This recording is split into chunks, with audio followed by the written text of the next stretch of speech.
Now have a MacBook Pro, and what size is it?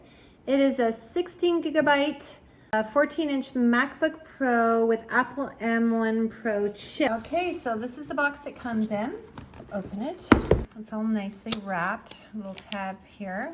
It's got like a nice paper around it. There it is. Beautiful. Just see if we can open it. I don't even know how to do that. I'm gonna have to figure out all the buttons and stuff. You can see me in the screen. I don't even know where the button is that I did that. We'll figure that out, and let's see what else is going on here. There's also the charging cord.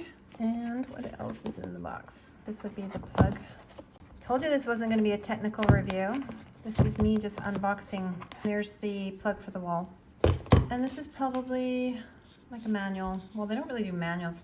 Looks like it's getting ready to set up, so I'm gonna have to do that. Wish my daughter was here. She's actually the one that likes to do all my techie, but she's gone on vacation, so we'll be doing it together, guys. This is a beautiful computer. I'm very excited. That's what comes in when you buy a MacBook Pro. Maybe if I can set it up.